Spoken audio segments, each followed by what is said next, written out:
আজকের গণঅভ্যুত্থান মঞ্চের আয়োজনে সংহতি প্রকাশ করে এখানে সমাপ্ত করছি। ধন্যবাদ সবাইকে।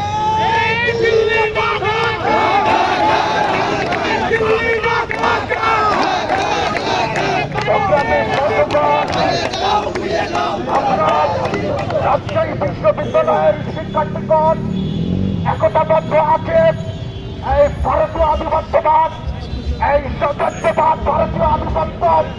আমরা এই বাংলাদেশের মানুষ যে এতদিন এই 17 বছর যে হামলার শিকার হয়েছে, এই সীমান্তের পার্শ্ববর্তী মানুষ যে হামলার শিকার হয়েছে, আর এখন চাই না।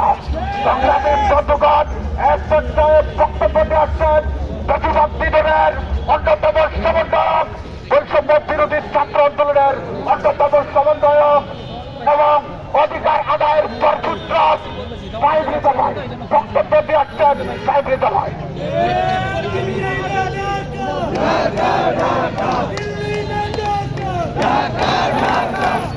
সংগ্রামী ভাইরা, বিগত 15 বছর হাসিনা বাংলাদেশকে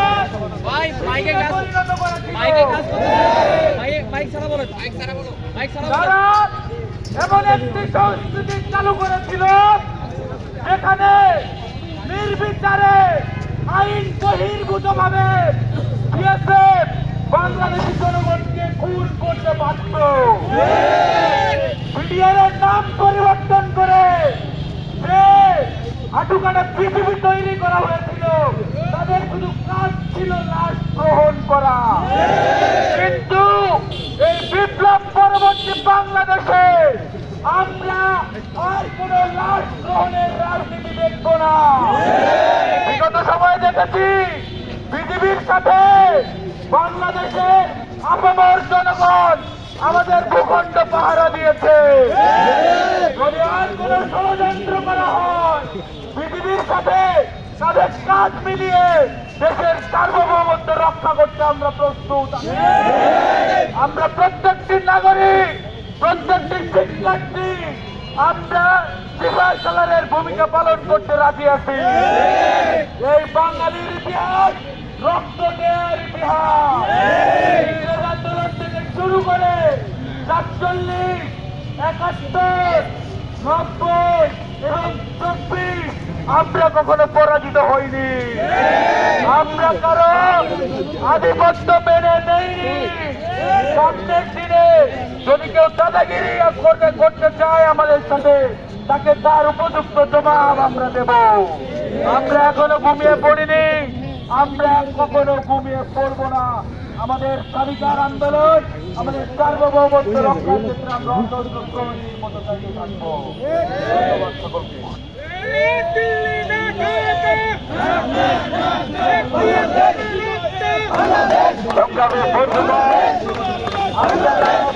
ইতিমধ্যে দেখতে পাচ্ছেন আমাদের এই আন্দোলনের এই গণ অভ্যুত্থান মঞ্চের প্রতিবাদ সমাবেশে সংহতি জানিয়েছেন ফিশারিজ বিভাগের শিক্ষক, আমাদের প্রাণপ্রিয় শিক্ষক professor doctor Mohammad Yamin Hossain sir.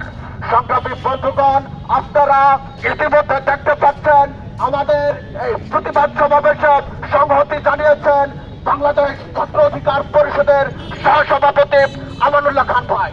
সংগ্রামী বন্ধুগণ, আমাদের মাঝে এক পর্যায়ে বক্তব্য নিয়ে আসছেন বাংলাদেশ ছাত্র অধিকার পরিষদের সহসভাপতি আমানুল্লাহ খান ভাই। আমানুল্লাহ খান ভাই।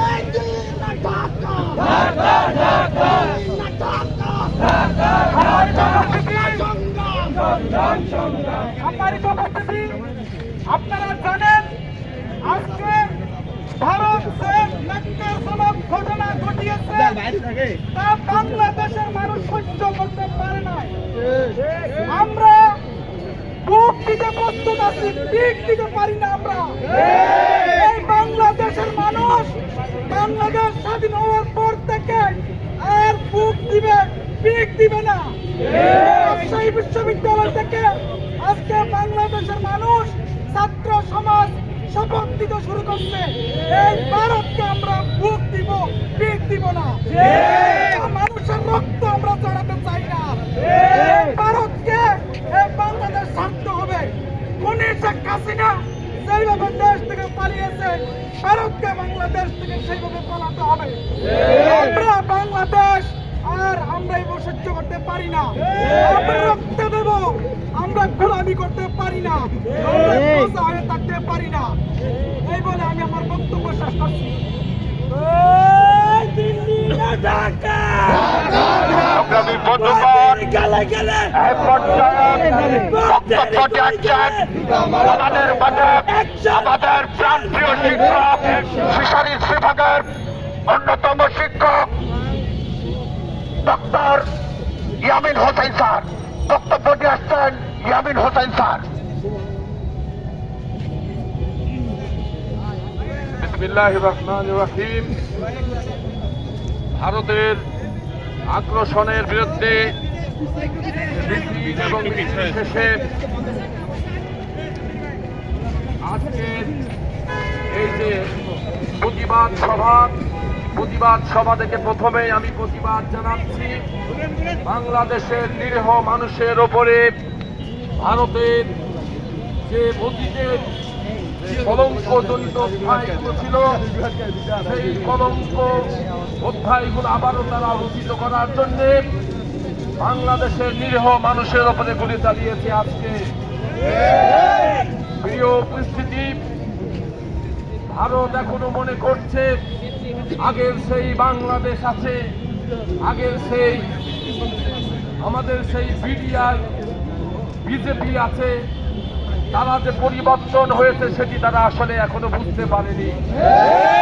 বাংলাদেশের আবহাওয়ার জনসাধারণ, ছাত্র জনতা যে আন্দোলনের মাধ্যমে বৈষম্য দূর করে একটি গণতান্ত্রিক উপায়ে উন্নতির দিকে ধাবিত হচ্ছে, ঠিক তখনই এই সাম্রাজ্যবাদী কলঙ্ক তৈরি করার প্রতিবেশী ভারত বাংলাদেশের নিরীহ মানুষের উপরে নির্বিচারে গুলি চালাচ্ছে। আপনারা দেখলেই আপনারা যদি ঠিক মতো পড়াশোনা করে দেখবেন, এই ভারতের যারা প্রতিবেশী আছে কেউই কারোর সাথে ভারতের সম্পর্ক ভালো নয়।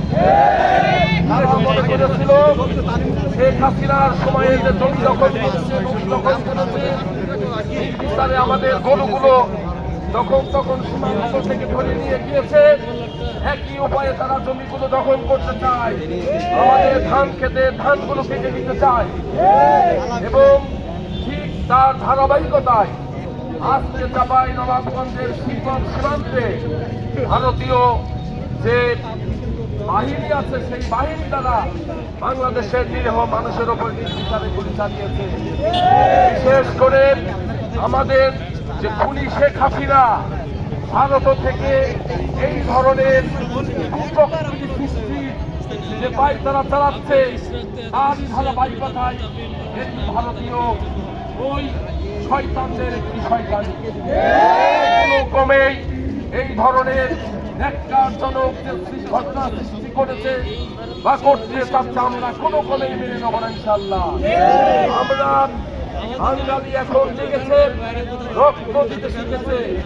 ইনশাআল্লাহ বাংলাদেশকে আমরা পৃথিবীর বুকে আবারও একটি উন্নত দেশে পরিণত করবো আমাদের নিজস্ব সামর্থ্য দিয়ে ইনশাআল্লাহ। আমি বিশেষ করে ভারতের এই দাদাগিরি চরমভাবে ধিক্কার জানাই। ভারতের সাথে নেপাল, ভুটান, পাকিস্তান, শ্রীলঙ্কা এবং কলম্বো, মালদ্বীপ কারোর কোনো ভালো সম্পর্ক নয়। ভারতকে বলতে চাই, তোমরা আমাদের প্রতিবেশী রাষ্ট্র,